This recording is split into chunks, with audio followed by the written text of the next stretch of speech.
My name is Iram. I welcome you all to this online platform of Example. Welcome to this session Vocabulary with Iram ma'am. यहाँ पर हम सीखेंगे English के word की meaning को इस तरीके से देखेंगे कि रटने की जरूरत ना पड़े और मीनिंग्स जो है ना वो लंबे टाइम तक याद रह जाए, भूले ना.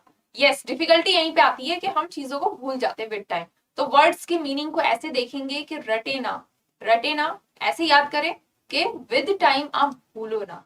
Clear? If you are new to this platform, do attend my previous classes as well. आप चैनल पे प्लेटफॉर्म पे विजिट करके प्लेलिस्ट में जाके अपने मेरी प्रीवियस क्लासेस देख सकते हो. वहां पे जितने भी वोकैबुलरी टर्म्स मैंने आपको कराए हैं वो आपके किसी भी कंपटीशन में बहुत ज्यादा हेल्प करेंगे. If you are preparing for any competitive exam, either it be SSC exam, teaching exam, defence exam, banking exam, yes, किसी भी एग्जाम की अगर आप प्रिपरेशन कर रहे हो इनमें से, तो जो भी वर्ड्स हम यहाँ सीखने वाले हैं ना वो आपके सारे ही एग्जाम्स के लिए हेल्पफुल रहने वाला है. Because these words are important. इन एग्जाम्स को ध्यान में रखते हुए लेकर के आए. ठीक है? क्लियर है. तो स्टार्ट करेंगे सेशन को. Let's start our session with some nice lines. The world's greatest achievers have been those who have always stayed focused on their goals and have been consistent in their efforts. Yes, the world's greatest leaders कौन है? जो हमेशा अपने गोल पे focused है और अपने काम को लगातार करे जा रहे हैं, रुक नहीं रहे. ठीक है? डेडिकेटेड है, परसिस्टेंट है, कंसिस्टेंट है. Clear? If you are like this, अगर ये एटीट्यूड अपना लो ना तो कामयाबी बहुत आसानी से मिल जाएगी. परसिस्टेंट रहना है, हार्डवर्क करना है, चलते रहना, अपने गोल पे फोकस्ड रहना है. क्योंकि डिस्ट्रैक्शंस जो होते हैं ना, डिस्ट्रैक्शंस कई बार वो भी होते हैं कि बहुत ज्यादा जब हमें लगता है कि यार नहीं हो पाएगा, मतलब डिस्ट्रैक्शंस, ये फीलिंग भी एक डिस्ट्रैक्शन होती है. तो अपने गोल पे इतना फोकस रहना है कि कोई भी फीलिंग, कोई भी इमोशन आपको डिस्ट्रैक्ट ना कर सके. क्लियर? चलो स्टार्ट करते हैं. The very first word that we are going to learn today is resentment. देखो, प्रोनाउंसिएशन भी सीखेंगे, एग्जाम्पल्स भी देखेंगे, कुछ रिलेटेड टर्म्स, सिनोनिम्स और कुछ ऑपोजिट मीनिंग एंटोनिम्स भी देखेंगे, क्योंकि ये सब पूछे जाते हैं आपके एग्जाम में. ठीक है?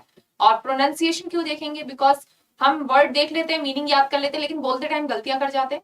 तो बोलते टाइम, इंग्लिश क्या लैंग्वेज है, भाषा है, बोलते टाइम गलत ना बोलो, सही बोलो, करेक्टली बोलो. फॉर दैट हम प्रोनाउंसिएशन भी देखेंगे. रिजेंटमेंट को प्रोनाउंस करना इज वेरी इजी, कोई डिफिकल्टी नहीं है. रिजेंटमेंट.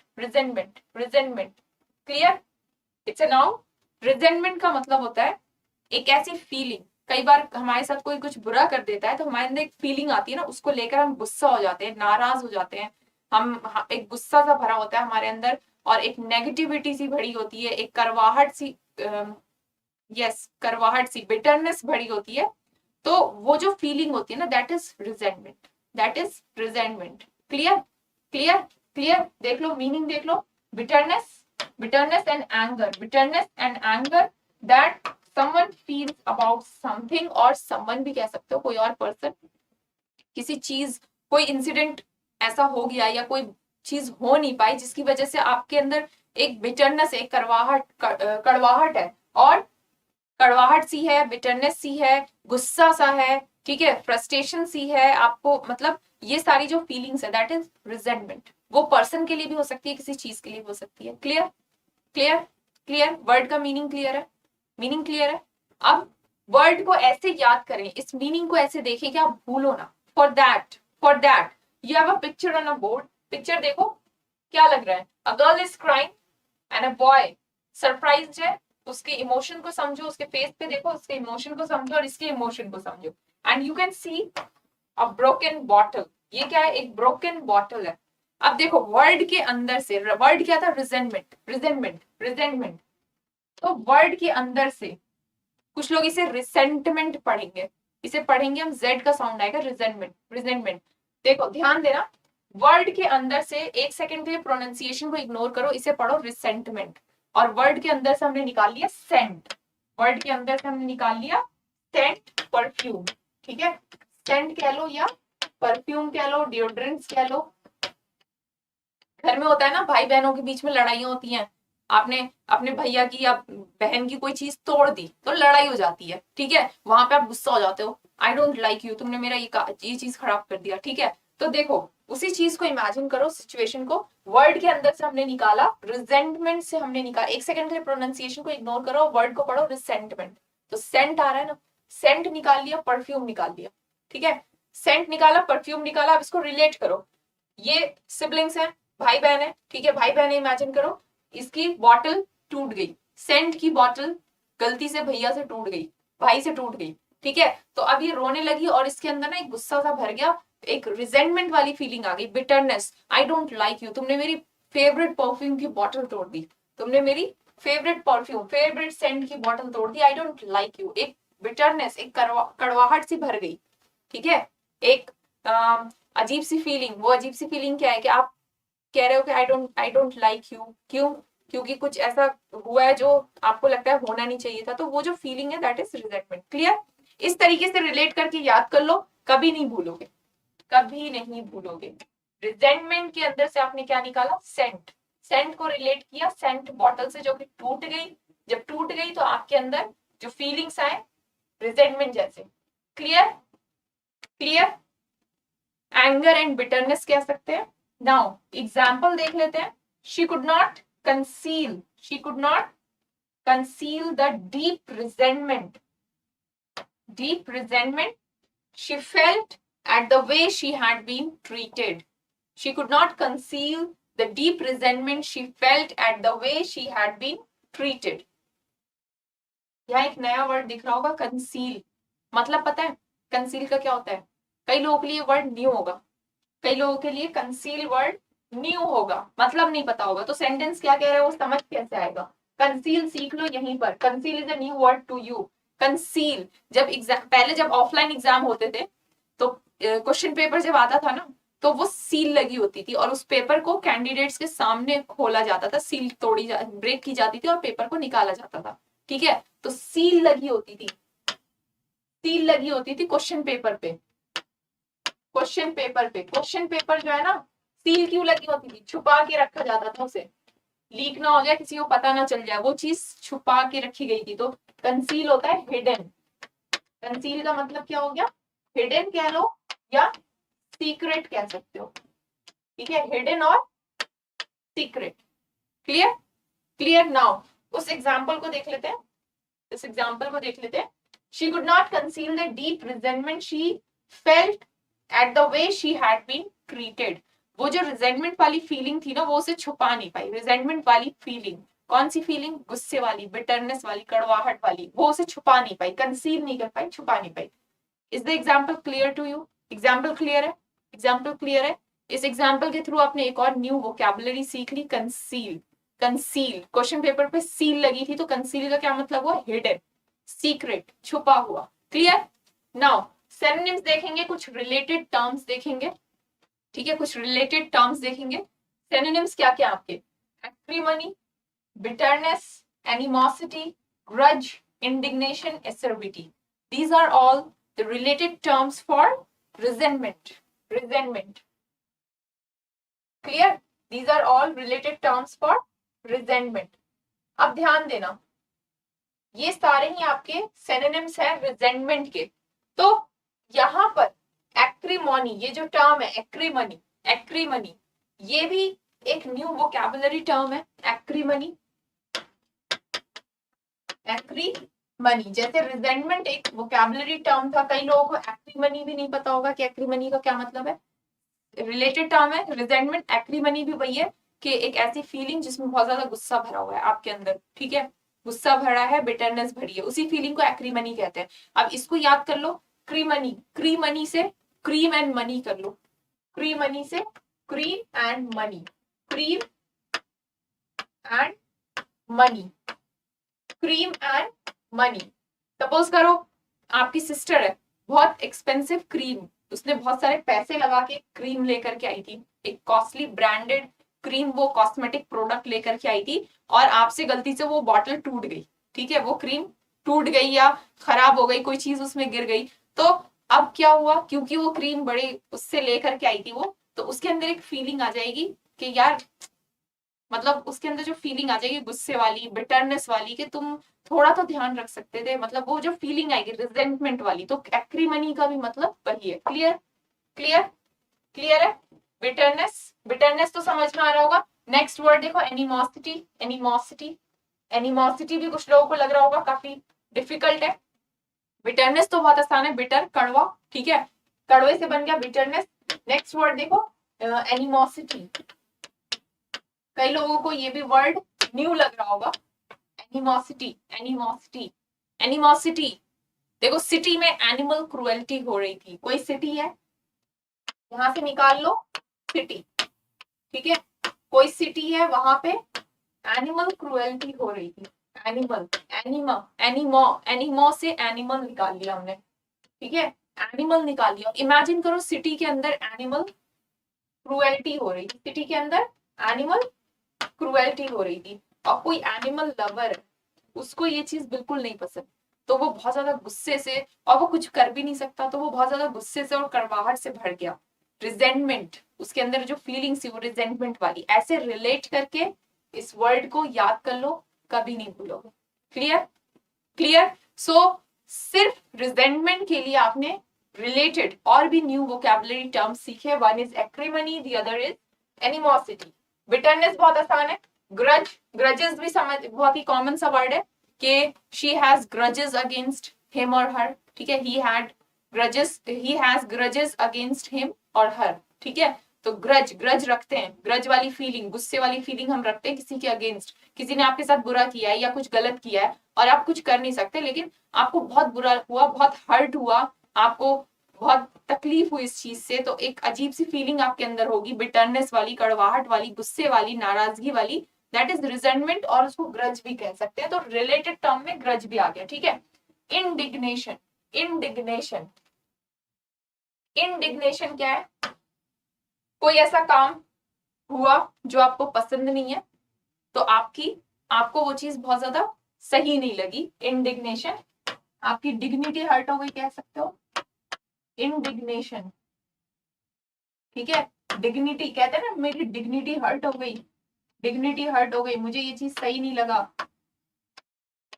तो indignation is same, related to resentment, acrimony, animosity. Clear, clear. Dignity से रिलेट करके याद कर लेना, डिग्निटी से रिलेट करके याद कर लेंगे। देन एसरबिटी, एसरबिटी, एसरबिटी, एसरबिटी, कड़वाहट, बिटरनेस, फीलिंग ऑफ एंगरनेस। तो एसरबिटी को याद करने के लिए एसिड से कर लो, एसरबिटी। एसिड अटैक के बारे में आपने सुना होगा, एसिड अटैक विक्टिम्स, तो acerbity, acerbity, acid attack victims, acid attack करते हैं। एक बंदा है जिसने एसिड अटैक किया, क्यों किया? उसके अंदर रिजेंटमेंट था, उसने एसिड अटैक किया, ठीक है, ऐसे रिलेट करके याद कर लो। एसर से आपने निकाल लिया एसिड, क्लियर। एसिड से एसिड अटैक कर लो और रिलेट करके याद कर लो, मीनिंग अपने आप निकल के आ जाएगा, ठीक है। क्लियर है, क्लियर है। तो यहां आपने एक वर्ड नहीं सीखा, रिजेंटमेंट के साथ आपने एक्रीमनी, एनिमोसिटी, इंडिग्नेशन, एसरबिटी, काफी सारे नए वोकैबुलरी टर्म्स सीखे, ठीक है।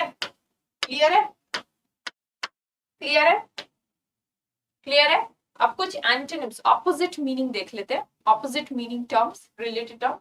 देखो काम, अगर आपके अंदर रिजेंटमेंट है, गुस्सा है, तो आप शांत तो नहीं बैठोगे ना, कहीं ना कहीं अपना फ्रस्ट्रेटेड रहोगे, इरिटेटेड रहोगे, गुस्सा निकालते रहोगे, टॉन्ट करते रहोगे, कमेंट्स करते रहोगे, शांत तो नहीं बैठोगे।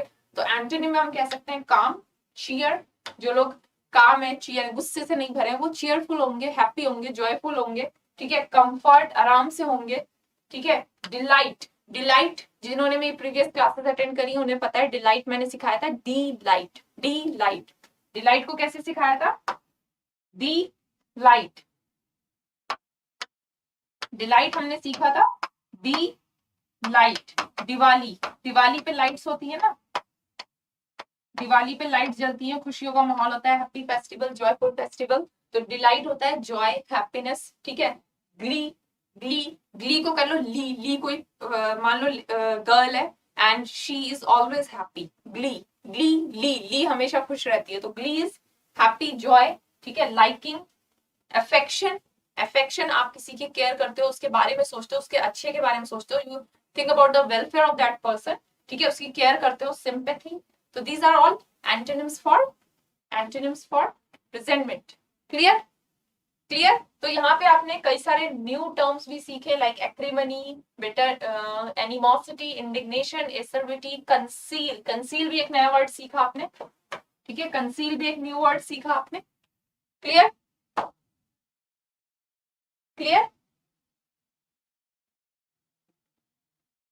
ओके। एसएससी सीजीएल, जैसा कि आप सभी को पता है, एसएससी सीजीएल 2023 नोटिफिकेशन आ चुका है। एसएससी सीजीएल का नोटिफिकेशन आ चुका है। कई लोग सोच रहे होंगे कि अभी तो बहुत टाइम है, पढ़ लेंगे, हो जाएगा, देख लेंगे, ठीक है, या आराम से पढ़ रहे होंगे, धीरे धीरे पढ़ रहे होंगे। देखो कंपटीशन बहुत ज्यादा है, कंपटीशन बहुत टफ है, ये फैक्ट है, ये फैक्ट है। और जब तुम अवेयर हो इस चीज से कि कंपटीशन बहुत ज्यादा है, तो इस कंपटीशन में पीछे ना रह जाओ। तो कोई भी गलती नहीं करनी है, ये मत सोचो कि टाइम बहुत है। एग्जाम्पल लेकर के आया SSC CGL 2023 pre and mains परिवर्तन 3.0। यहाँ पर सीजीएल की प्रिपरेशन कराई जाएगी। बैच स्टार्ट हो रहा है आपका, ध्यान देना, 4 अप्रैल से बैच स्टार्ट हो चुके हैं। प्राइस है आपका, बैच प्राइस 999 पे मिल रहा है, 60% डिस्काउंट पे। आपको कोड यूज करना है SSC60। बैचेस ऑलरेडी स्टार्ट हो चुके हैं, लेकिन एक अपॉर्चुनिटी, एक मौका है कि इस बैच को, इस कोर्स को आप ले सकते हो 60% डिस्काउंट पे। कोड अप्लाई करना है SSC60। सो जल्दी से ग्रैब दी अपॉर्चुनिटी और प्रिपरेशन स्टार्ट कर लो। इस चीज को ज्यादा से ज्यादा शेयर करेंगे, शेयर करेंगे among your friends. Clear, clear. चलो, next word that we are going to learn today is debunk. Debunk, ध्यान दो, प्रोनाउंसिएशन, प्रोनाउंसिएशन पे ध्यान देना। डीबंक, डीबंक बहुत आसान है बोलना, कोई मुश्किल नहीं है। It's a verb, debunk, debunk, debunk, it's a verb, कोई मुश्किल नहीं है प्रोनाउंस करना। मीनिंग देख लो, to show that something such as a belief और a theory is not true. किसी चीज को फॉल्सिफाई करना, ये बताना कि ये चीज गलत है, ठीक है, किसी चीज को फॉल्सिफाई करना, बताना कि ये चीज गलत है, या प्रूव करना कि कोई थ्योरी या कोई बिलीफ जो चला आ रहा है वो गलत है, ठीक है। क्लियर है, क्लियर है। वर्ड का मतलब समझ में आ गया। डिफिकल्टी आती है, भूल जाते हैं, फॉर दैट क्या करेंगे, रिलेट करेंगे वर्ड को किसी चीज से। देखो, डी बंक, बंक से हमने निकाल लिया बंक। स्कूल टाइम में होता है ना, बच्चे स्कूल बंक करते हैं, मूवीज वगैरह में भी दिखाता है, मूवीज वगैरह में भी दिखाता है। स्कूल टाइम में बच्चे जो है ना स्कूल को बंक करते हैं। देखो पिक्चर, देखो बोर्ड पे, बोर्ड पे देखो पिक्चर आपके सामने, कैन यू रिलेट इट। देखो, एक बच्चा है जो आपको नजर आ रहा होगा, अपना स्कूल बंक कर रहा है अपने दोस्तों के साथ, ठीक है, स्कूल बंक कर रहा है। तो स्कूल बंक किया, फिर नेक्स्ट डे गार्जियन ने खूब काउंसलिंग करी कि बेटा जो तुमने करा है ना ये गलत है, ठीक है। गार्जियन ने क्या कहा, बेटा ये जो तुम बंक करते हो ना, this is wrong, this is debunk. उसको फॉल्सिफाई किया, उसको बताया, समझाया कि ये चीज गलत है, ठीक है, गलत है। फॉल्सिफाई मतलब बताना कि कोई चीज गलत है, to show that something such as a belief और थ्योरी इज रॉन्ग। बिलीफ और थ्योरी के लिए अक्सर यूज करते हैं, जैसे रिलीजियस बिलीफ या पॉलिटिकल बिलीफ्स है, और या कोई भी थ्योरी जिसमें आप बिलीव करते हो, उस या थ्योरी, कोई न्यू थ्योरी आई है, उस चीज को बताना कि ये चीज गलत है is debunk. Clear, clear, clear, clear. Now example, debunk, example देखेंगे। His theories have been debunked by recent research। उसने कुछ थ्योरीज दी थी, वो थ्योरीज जो है ना, रिसेंट रिसर्च, हाल फिलहाल में जो रिसर्च हुआ, उसने उसे क्या किया, डीबंक किया, प्रूफ किया कि वो गलत है, ठीक है। क्लियर है, एग्जाम्पल क्लियर है। अब कुछ रिलेटेड टर्म्स, सिनोनिम्स देखेंगे। एक्सपोज करना, एक्सपोज करते हैं ना, बताते हैं कि ये गलत काम हो रहा था, उसको एक्सपोज कर दिया, पर्दाफाश कर दिया, ठीक है। अनमास्क किया, किसी ने मास्क, मुखौटा लगा रखा था, मूवीज वगैरह में दिखाते हैं कि मुखौटा पहना था, एक कि मैं बहुत सही हूँ, एक ऐसा चेहरा लगा रखा था, मतलब एक ऐसी इमेज बना रखी थी कि लोगों का ये था कि ये बहुत सही अच्छा इंसान है, लेकिन अनमास्क किया, बताया कि no, he is not right, ठीक है। तो अनमास्क आसान है, कोई मुश्किल नहीं है। Demystify, demystify, disparage, mock, discover, disparage, mock, discover. देखो सिनोनिम्स, रिलेटेड टर्म्स को देखो, रिलेटेड टर्म्स को देखेंगे। हमने वर्ड सीखा डीबंक, बच्चे ने स्कूल को बंक किया, तो गार्जियन ने उसकी काउंसलिंग की, उसको समझाया कि ये जो तुमने बंक किया है ये गलत है। डीबंक क्या होता है, किसी थ्योरी को, किसी बिलीफ को, किसी चीज को बताना कि वो चीज गलत है। ठीक है, रिलेटेड टर्म्स हमने देखा, एक्सपोज, अनमास्क, आसान है। डीमिस्टिफाई, कई लोगों को ये न्यू लग रहा होगा। डीमिस्टिफाई कैसे याद करोगे? मिस्टीफाई, मिस्टी को मिस्ट्री से कर लो, मिस्टी को मिस्ट्री से कर लो। कोई मिस्ट्री थी, कोई मिस्ट्री थी, उसको सॉल्व कर दी गई, कोई मिस्ट्री थी उसको सॉल्व कर दी गई। ठीक है, सॉल्व कर दी गई, या कोई गलत काम हो रहा था और मिस्ट्री थी। सस्पेंस थ्रिलर मूवीज में दिखाते हैं ना कि कोई क्राइम हुआ है और पता नहीं चल पा रहा कि किसने किया है, क्या हुआ है, कोई मिस्ट्री सी है। ठीक है, तो उस मिस्ट्री में आपने बता दिया कि who is the culprit, solve कर दिया, एंड आपने पुलिस ने बता दिया कि क्राइम कैसे हुआ, किसने किया, सब कुछ बता दिया। और जो लोग झूठ बोल रहे थे उनको बता दिया कि you are wrong, you are telling lies. ठीक है, क्लियर है? मीनिंग निकल के आ रहा है, मीनिंग निकल के आ रहा है। डीमिस्टिफाई समझ में आ रहा है? ठीक है, डिसअपियर, डिसअपियर भी कह सकते हैं। ठीक है, डिसअपियर भी कह सकते हैं। Then escape, escape, escape. ठीक है, डिस्पैरेज, डिस्पैरेज, रेज क्या होता है? गुस्सा। जहां पे भी वर्ड देखो ना, रेज, रेज देखो या एनरेज देखो, इन दोनों का मतलब होता है गुस्सा, एंगर। ये दोनों ही टर्म आपके रिलेटेड है किससे? गुस्से से, एंगर से। मान लो कोई आपके फ्रेंड है या कोई फैमिली मेंबर है जो हमेशा शॉर्ट टेम्पर, बैड टेम्पर, जिसका टेम्पर क्या है? शॉर्ट टेम्पर है, बैड टेम्पर, जो हमेशा गुस्सा हो जाता है बात बात पे। ठीक है, तो आपने उसे समझाया, बताया कि ये जो तुम बात बात पे शॉर्ट टेम्पर तुम्हारा दिमाग है, बात बात पे जो तुम गुस्सा हो जाते हो, इट्स नॉट राइट। ठीक है, आपने बताया कि ये चीज गलत है, उसको समझाया। तो ऐसे रिलेट करके याद कर लो। ठीक है, ऐसे रिलेट करके याद कर लो। मॉक, मॉकरी करते हैं, मॉकरी करते हैं, तो वहां पे रिलेट करके याद कर लो। मॉक करना किसी को। ठीक है, डिस्कवर करना, जब आप किसी को गलत बताते हो। मॉक, कई लोग कंफ्यूज जाएंगे कि मॉक सिनोनिम कैसे हो गया। मॉक क्या है? कि किसी का कई बार मॉक को ऐसे यूज करते हैं, किसी का मजाक उड़ाना, क्रिटिसाइज करना। तो देखो, जब आप बताते हो ना लोगों को कि तुमने गलत किया, तो कई बार लोग मॉकरी, मजाक वे में भी बता देते हैं। तो ऐसे रिलेट करके याद कर लो। Clear, clear, clear, clear, clear. तो यहाँ पे आपने कई सारे वर्ड्स देखे, कई सारे वर्ड्स सीखे। ठीक है, कई सारे वर्ड्स सीखे, रिलेटेड टर्म्स देखे। अब कुछ एंटोनिम्स देख लेते हैं डीबंक के ऑपोजिट मीनिंग। अगर डीबंक का मतलब ये है कि आप किसी को गलत बता रहे हो, क्रिटिसिज्म भी कह सकते हो। इन एक तरफ से देखा जाए तो आप क्रिटिसिज्म भी कह सकते हो, क्योंकि तो मान लो लोगों ने आपकी बात पे यकीन नहीं किया कि आप जो बोल रहे हो सही है, तो वो सोचेंगे कि आप क्यों बेचारे को क्रिटिसाइज कर रहे हो। ठीक है, तो ऑपोजिट में हम कह सकते हैं तारीफ करना, प्रेज करना, प्रूव करना, फ्लैटर करना। ठीक है, फ्लैटरी, प्रेज, प्रूफ, प्रूफ करना कि ये चीज सच है, सही है। अच्छा, प्रेज के लिए और भी टर्म्स याद कर लो। Commend, commendable, commend. ठीक है, कमेंड एक वर्ड होता है प्रेज के लिए। एक टर्म है आपका एक्सॉल्ट, एक्सॉल्ट, जिन्होंने प्रीवियस क्लासेस अटेंड करी है उन्हें याद होंगे। एक्सटॉल, तो ये वर्ड्स आपके सारे प्रेज के लिए, तो ये सब याद होने चाहिए, कंपटीशन के लिए इंपॉर्टेंट है। क्लियर, क्लियर, क्लियर है? सो एक वर्ड के साथ हमने कई सारे रिलेटेड वोकैबुलरी टर्म्स सीखे, और ये सारे ही वर्ड्स आपको आने चाहिए if you are preparing for any of the competitive exams. Clear है? So if you are new to this platform, do visit my previous videos as well. जितने भी वर्ड्स मैंने वहां पे कराए हैं वो कर लेना, कॉम्पिटिशन में बहुत हेल्प मिलेगी। एंड सेशन पसंद आया तो लाइक करेंगे और ज्यादा से ज्यादा शेयर करेंगे। One thing more, if you are new to the platform, आप एग्जामपुर का ऑफिशियल एप्लीकेशन डाउनलोड कर सकते हो। यहाँ पे आपको काफी सारी चीजें मिल रही है। लाइव पेड कोर्सेज हैं with test series, free subject wise and topic wise quizzes हैं स्कोर कार्ड के साथ। आप एनालाइज कर पाओगे कि कहाँ पे मैं लैक कर रहा हूँ, कितना मुझे आता है और कितना मुझे सीखने की जरूरत है।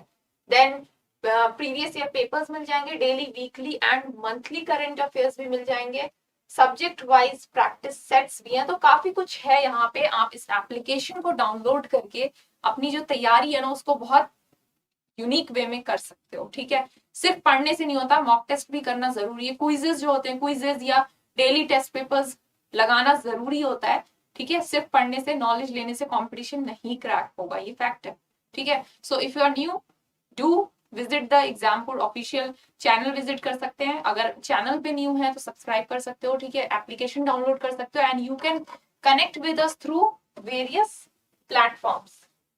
Clear clear. सो आज के लिए इतना ही, मिलेंगे नेक्स्ट सेशन में और सीखेंगे कुछ और important repeated common vocabulary terms which are important for your competitive exams if you are preparing for any of the exams।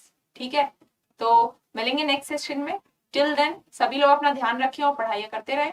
See you in the next class. Take care everyone. Bye bye. Thank you.